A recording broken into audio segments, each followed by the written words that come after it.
Break. Glad you're still watching Science Breakfast with me, Alan Habert, and the sign language interpreter is Irene Chabiwata. This is how we start the bulletin as Nairobi lawyer is shot dead. Now, a Nairobi lawyer was on Tuesday evening shot dead in a drive-by attack on Langata Road in Nairobi. Now, police reports indicate the victim, identified as Advocate Kyalo Mbobu, was gunned down by an assailant on a motorcycle shortly after 7:30 p.m. And the lawyer was reportedly driving home when the attacker pulled alongside his vehicle and opened fire before speeding away. And this is a developing story, and we'll be keeping you posted on what transpires next. And from that now to Supreme Court cautions against politicizing IEBC and gives direction on boundary delimitation. Now the Supreme Court has sounded a stern warning against Kenya's troubled history of mistrust in its electoral processes, noting that the legitimacy of the country's democratic order depends not only on strong institutions but also on the fidelity of political leaders to the constitution and the sovereignty of the people. In its advisory opinion on the mandate of the Independent Electoral and Boundaries Commission, the court reflected on the recurring trust deficit that has plagued Kenya's elections from the findings of the Kriegler Commission after the 2007-2008 post-election crisis to litigation culminating in the 2022 presidential petition. Now, the judges observed that this deficit is no accident, but the product of the decades of publication of the electoral process, relentless attacks on the independence of IEBC, our failure to implement electoral reforms in good faith. Here are the full details to the story.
And away from that story now to the Police Service Commission assures transparency in upcoming recruitment, and the National Police Service NPSC has assured Kenyans that the upcoming police recruitment exercise will be transparent, inclusive, and free from malpractice. Appearing before the National Assembly Security Committee on Tuesday, NPSC Chief Executive Officer Peter Lelei said measures have been put in place to guarantee fairness, including the use of independent observers and digital tools. And he added that the recruitment will also target underrepresented and marginalized communities in line with affirmative action policies. And Lelei said the commission had engaged key stakeholders, including the Interior Cabinet Secretary, whose input has been factored into the allocation framework for the exercise. Now, NPC seeks to recruit 10,000 police constables and new regulations designed to promote transparency after past exercises were marred by complaints of bribery, favoritism, and bias. Even though there is still a standoff between the policing agencies to kick off this exercise officially. Here are the full details to the story.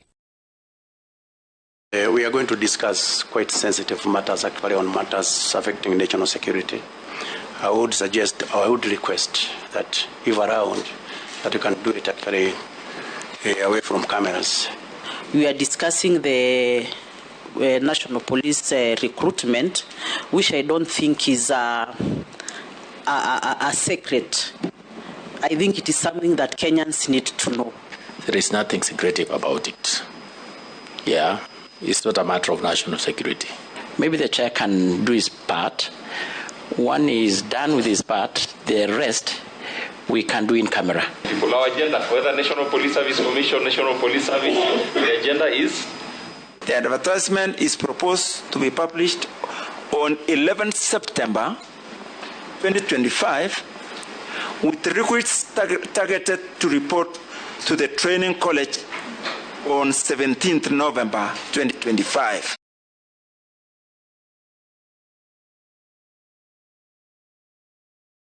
That now to President William Ruto offers to mediate Nile Dam differences and purchase Ethiopian power. Now Kenya says it is open to buying power from Ethiopia's new Nile Dam, even as Nairobi also offered to mediate any differences with neighbors on the use of the river's waters. Now President William Ruto spoke in Ethiopia on Tuesday during the launch of the Grand Ethiopia Renaissance Dam, or termed as GAD, a $5 billion hydropower plant built over the last 13 years amid friction with Egypt. As a chief guest, Ruto praised the project as a pan-African achievement, but says concerns of Nile Basin countries on unity of the waters will not be wished away.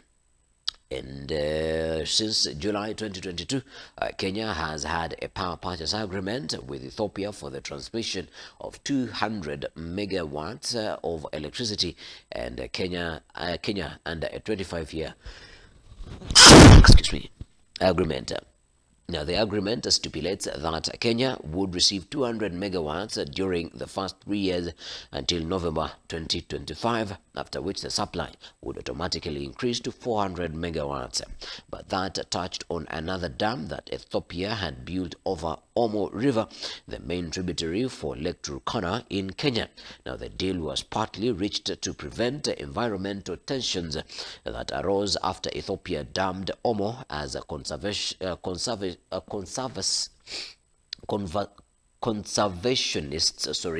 so it would not hurt water flows into Lake Turkana. Here are the full details to the story. With Kenya's peak demand exceeding 2,300 megawatts and rising, this additional capacity strengthens our reserve margins and reduces supply deficits. I have already had a conversation with Prime Minister that we will be having an extended conversation on whatever reserve power that is available from this dam. We are ready to sign a power purchase agreement so that we can take some of the power from this important dam.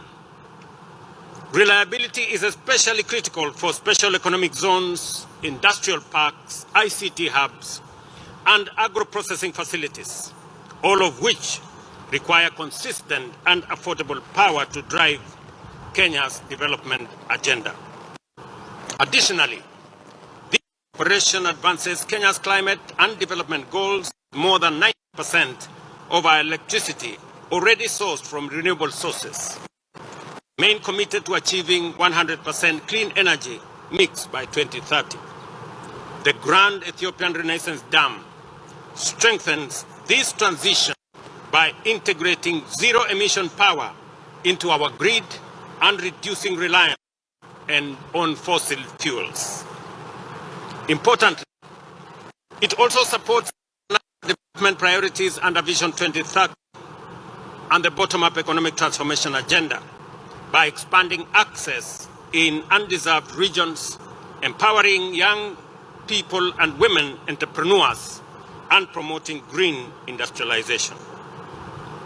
Excellencies, allow me to restate Kenya's commitment to constructive engagement in the wider Nile Basin discourse. We recognize the Nile's centrality to the lives and livelihoods of millions. Its shared use must be governed by principles of equity, sustainability, cooperation, and mutual respect.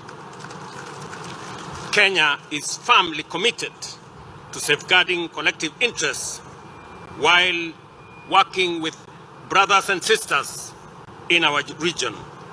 We believe that no country should be denied the opportunity to unlock a huge resource like the one that we are launching today, because indeed it becomes a shared resource. These are the dailies. When we start off with the Daily Nation, Race Against Time is a headlining story in the Nation this morning, and Race Against Time is the headlining story in the Nation. With the general election less than 2 years away, President Ruto faces mounting pressure to deliver on the lofty promises in his party's manifesto while addressing grievances against his administration, including a deteriorating human rights record and runaway corruption. The clock is tick tock, and that is a story that you'll find on pages 4 of the Daily Nation, pages 4 and 5 of the Daily Nation. And some of the things that have been captured by the Nation this morning is 11. No, let us start at 1. Number 1, agriculture. Transform 2 million poor farmers to surplus producers. That was promise number 1. Promise number 2 was housing. Supply 250,000 new houses per year. And that number hasn't been even reached ever since he won the presidency. And 3, healthcare. Publicly funded primary healthcare and comprehensive insurance. This is underway under Shah, but of course, you know the challenges that Shah has got. Education, bridge teacher shortage gap of 116,000 and raise school funds. And number 5, gender, achieve 2/3 gender rule in public positions. 6, women provide free sanitary towels in all schools and public washrooms. And 7, governance, establish public inquiry into state capture. And 8, devolution, timely transfer of shareable revenue to counties. And number 9, human rights, end extrajudicial executions by security agencies. And number 10, roads, complete all roads under construction. Number 11, economy, create jobs, scrap harsh taxes and boost incomes. And lastly, manufacturing, boost the manufacturing share of economy. You can tell us what you think the president has been able to achieve thus far. Now, Gachagua, 2027 kingmaker or going for crown? That is a story that you'll find on page 7 of the Nation. And relief for teachers and civil servants on disputed allowances. That is a story that you'll find on page 10 of the Daily Nation. From the Daily Nation now to the Standard. The Standard's headline is goes as Billionaires League. What do they mean? Billionaires League. Now, pictured here are some of the wealthiest men and women in the world, including Bill Gates, including Elon Musk, including Beyonce, as well as Mark Zuckerberg.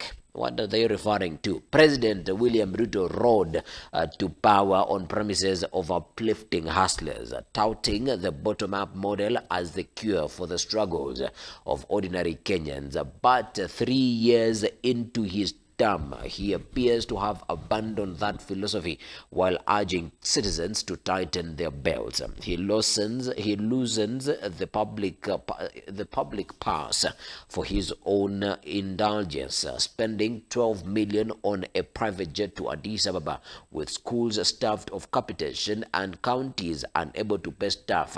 His taste for billionaire luxuries lays bare a leadership that preaches sacrifice but practices practices extravagance. That is a story that you'll find on pages 6 and 7 of the Daily Standard this morning. And also, they are talking about a city lawyer killed in cold blood in Karen. That is a story that you'll find on the national page 2 of the Standard.